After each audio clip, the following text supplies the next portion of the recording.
कि 48 घंटे पहले कोई व्यक्ति हाथ जोड़ जोड़ के गिड़गिड़ा रहा था कि आम आदमी पार्टी की मीटिंग्स हो तो उनमें मत जाना, उनकी बात मत सुनना।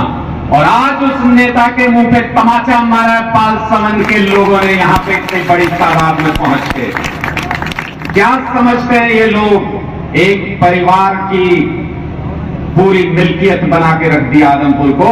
अगर एक व्यक्ति काम करे तो उसको वोट देना चाहिए, और आदमपुर की जनता ने वो वोट भी दिया और सम्मान भी दिया चौधरी भजनलाल को। लेकिन अगर उसके बाद उसका बेटा कोई काम भी ना करे और उसके बाद कहे कि मुझे सिर्फ इसलिए वोट दे दो क्योंकि मैं चौधरी भजनलाल जी का बेटा हूं, और उसके बाद अब उसका भी बेटा तैयार हो जाए, भव्य बिश्नोई ये कहे कि मुझे वोट दे दो, मैं कुलदीप बिश्नोई का बेटा हूं, चौधरी भजनलाल जी का पोता हूं, तो ये अब आपको तय करना है कि हमेशा दूसरों के बेटों और पोतों को जिताते रहोगे या कभी अपने बेटों के लिए, अपने बच्चों के लिए भी वोट करना सीखोगे। यह आपको तय करना है। और ये लोग क्या कहते हैं, क्या करते हैं, इसका जरा लेखा जोखा समझिए। कहते हैं कि सरकार में आने के लिए मैंने पार्टी छोड़ी, मैंने विधायक पद से इस्तीफा दिया और अब दोबारा चुनाव लड़ रहा हूं।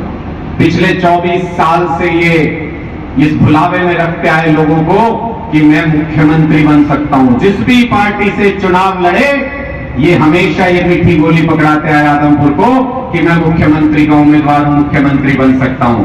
लेकिन इस बार सबको मालूम है कि ना मुख्यमंत्री बन सकते, ना उप मुख्यमंत्री बन सकते, ना मंत्री बन सकते।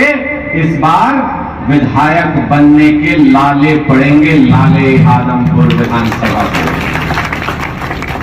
और उसके बाद क्या कहते हैं, जब पार्टी ज्वाइन की तो इन्होंने क्या कहा कि आदमपुर के लिए अब काम हो सकेगा, इसलिए भारतीय जनता पार्टी में शामिल हुआ हूं।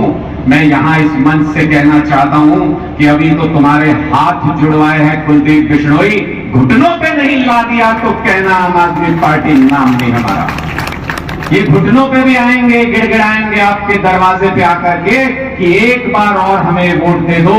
लेकिन मैं आपको नया मंत्र देने के लिए आज यहां पे आया हूं। मनीष सिसोदिया जी की उपस्थिति में ये बात कहना चाहता हूं। नया मंत्र समझो। अब नया मंत्र क्या है कि बहुत बार मौका दे लिया, अगर एक ही मौका देना है तो केजरीवाल को दे के देख लेते हैं, सब कुछ बदल जाएगा आदमपुर में, सब कुछ बदल जाएगा।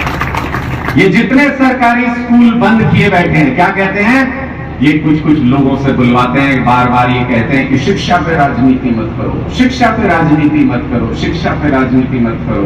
अरे तो किस चीज पे राजनीति करें? जात पात पे राजनीति करते रहे क्या? धर्म पे राजनीति करते रहे, हमारे बच्चे इसी तरह से लौटते रहे? ऊंच नीच पे राजनीति करते रहे, हमारे बच्चे इसी तरीके से रुलते रहे? हम परिवारवाद की राजनीति करते रहे, बच्चे इसी तरीके से भटकते रहे? हम दोस्तवाद की राजनीति करते रहे, बच्चे इसी तरीके से भटकते रहे?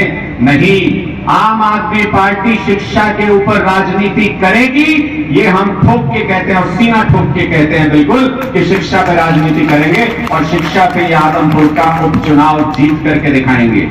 ये आदमपुर का उपचुनाव नहीं है। अरविंद केजरीवाल जी जब यहां आए थे तो आपको बता करके गए थे, आदमपुर के उपचुनाव को आम आदमी पार्टी को जितवा करके आप अपने बच्चों की अच्छी शिक्षा आदमपुर में सुनिश्चित कर सकते हैं। लेकिन उसके ठीक 2 साल बाद हरियाणा में विधानसभा चुनाव है। अगर आपने यहां से एक बड़ा सैलाब लाने का इनकलाब की शुरुआत कर दी और अगर आपने यहां पे ये सीट जितवा के आम आदमी पार्टी को भेज दिया तो आप लिख के रख लीजिए, पूर्ण बहुमत की सरकार बनेगी 2024 में आम आदमी पार्टी की हरियाणा के अंदर। और एक एक स्कूल को वैसा ही बना देंगे जैसे दिल्ली के स्कूलों को बनाया है। मनीष सिसोदिया जी के पास वो मंत्र है, वो मंत्र है अरविंद केजरीवाल जी के पास, या आशीर्वाद सरस्वती मां ने सिर्फ इन दोनों को दिया है कि अच्छे स्कूल और अस्पताल बनाने का नुस्खा जानते हैं। ये बीजेपी वालों के बस की बात नहीं है। ये बीजेपी वाले क्या कर सकते हैं? ये आपको लड़ा सकते हैं जात पात पे, या आपको धर्म पे लड़ा सकते हैं, या आपके बच्चों के हाथ में लाठियां पकड़ा सकते हैं, उनको सड़क पे संघर्ष करने के लिए मजबूर कर सकते हैं, उनके ऊपर केस लगा सकते हैं। आप इनके खिलाफ आवाज उठाएंगे तो राजद्रोह के केस लगा देंगे। लेकिन सिर्फ आम आदमी पार्टी है जो आपके बच्चों को पढ़ना लिखना सिखा करके अच्छा इंसान बना सकती है और आपके परिवार की गरीबी पूरी तरह से मिटा सकती है। और बीच में आपको गलगलाने के लिए हमेशा एक पार्टी रहती है, हमेशा, कांग्रेस पार्टी। कांग्रेस के बस की नहीं है भारतीय जनता पार्टी को हराना, ये नोट के रख लो, कांग्रेस के बस की नहीं है भारतीय जनता पार्टी को हराना। कांग्रेस नहीं हरा सकती, क्यों नहीं हरा सकती आज ये भी समझ लो। इनके 31 विधायक हैं, 31 विधायक थे, राज्यसभा का चुनाव होना था इनका।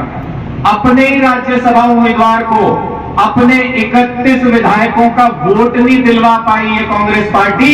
लाखों हजारों लोगों के वोट का तो सवाल ही पैदा नहीं होता, कैसे भरोसा करेंगे लोग। और गोवा के अंदर 11 विधायक बना के भेजे, उनमें से 8 बिक गए।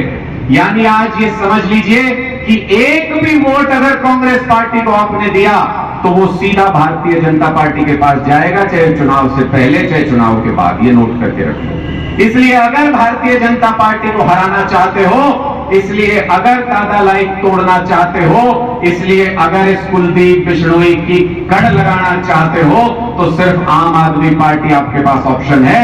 सारे बटन आम आदमी पार्टी पे झाड़ू के निशान पे इसका दबा देना। और जितने स्कूल ये बंद करते हैं, अच्छा मुझे एक बात बताओ, ये भारतीय जनता पार्टी तो ज्वाइन कर ही रहा था ना कुलदीप बिश्नोई, तो इतनी बार्गेनिंग तो कर सकता था कि मैं भारतीय जनता पार्टी में तब आऊंगा जब आदमपुर के स्कूलों में शिक्षक पूरे कर दोगे, जब आदमपुर के सारे स्कूलों में ये तय कर दोगे कि एक भी स्कूल बंद नहीं होगा। आदमपुर की जनता के साथ देखिए कितना बड़ा धोखा किया इस आदमी ने कि यहां आके या मुख्यमंत्री के पास गया अपने बेटे को लेके, भव्य बिश्नोई को लेके, बढ़िया सी फोटो खिंचवाई मुख्यमंत्री के साथ फ्रेम में, बाहर आके बोला मैं आदमपुर की बात करने गया था, मैं आश्वासन देता हूं, जुबान देता हूं, आदमपुर का एक भी स्कूल बंद नहीं होगा। और देखिए कैसा बीजेपी ने तमाचा मारा इसके मुंह पे कि उसके 2 दिन बाद सरकारी ऑर्डर निकाल दिया। कौन कौन से गांव का सरकारी ऑर्डर निकला स्कूल बंद होने का? ढाणी मोहब्बतपुर का सरकारी ऑर्डर निकला। असरामा का निकला कि नहीं निकला? असरामा का निकल गया ऑर्डर कि ये सरकारी स्कूल बंद कर दिया यहां पे। सोचिए, मैं बताता हूं किस लिए गया था मुख्यमंत्री के यहां। ये अपने बच्चे की शक्ल दिखाने गया था भव्य बिश्नोई की। क्या कहने गया था कि ध्यान से पहचान लीजिए, इसी को जेल से बचाने के लिए भारतीय जनता पार्टी में शामिल हुआ हूं। अगर किसी दिन पुलिस पकड़ने के लिए आए तो उनको फोटो दे देना कि इस आदमी को नहीं पकड़े, इसको छोड़ दे बस।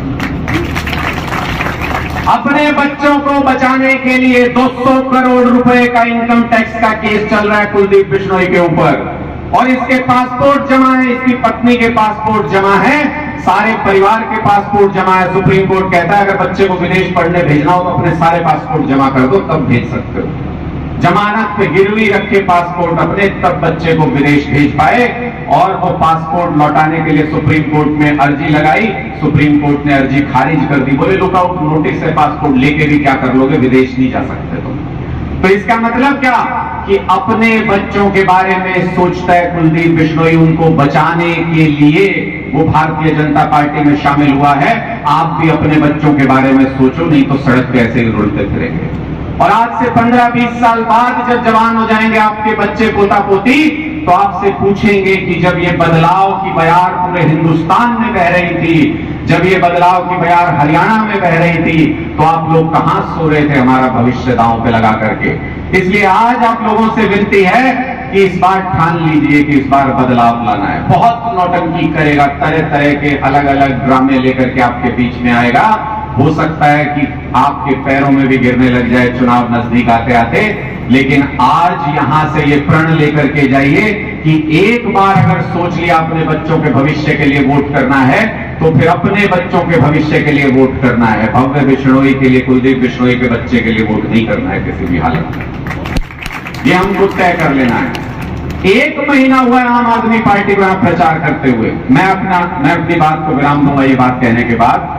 1 महीना हुआ है आम आदमी पार्टी को यहां प्रचार करते हुए, हाथ जुड़वा दिए आप सब लोगों के सामने। 2 महीने जब यहां पे हो जाएंगे, घुटने टिकेंगे कुलदीप बिश्नोई के, लिख के ले लो। और 3 महीने जब यहां हो जाएंगे तो परमानेंट पूर्व विधायक यहां से बना देंगे, कभी दोबारा विधायक नहीं बन पाएगा। ये आम आदमी पार्टी का ऐलान यहां से कि अपनी पूरी जी जान से मुकाबला करेंगे। और ये आप जानते भी हैं कि हम जी जान से लड़ते हैं। ये मनीष सिसोदिया जी बैठे हैं, रोज इनके पास ये खबर आती है कि आज गिरफ्तारी। हम भी यहां मनीष जी चर्चा कर रहे थे कि रैली से पहले गिरफ्तार हो गए कि रैली के बाद गिरफ्तार हो गए। रोज इनको ये धमकियां आती है कि इनको गिरफ्तार कर लेंगे, लेकिन मुस्कुराहट देखिए, एक शिकन इस आदमी के चेहरे पर दिखा दीजिए, एक शिकन नहीं इनके चेहरे पे। नहीं डरते तुम्हारी ईडी पीडी से, किसी भी तरीके की जेल से नहीं डरते तुम्हारे, नहीं डरते तुम्हारे गुंडों से भी नहीं डरते, जो तुम्हारे मन में हो कर लो। इस बार अगर ये सोच लिया है कि शिक्षा क्रांति ला करके रहेंगे, बदलाव ला करके रहेंगे, तो सीना ठोक के कहते हैं कि शिक्षा के मुद्दे पर चुनाव लड़ेंगे और यहां पे बदलाव ला करके दिखाएंगे। आप सब लोगों के सहयोग से बहुत बहुत शुक्रिया आप सभी का, बहुत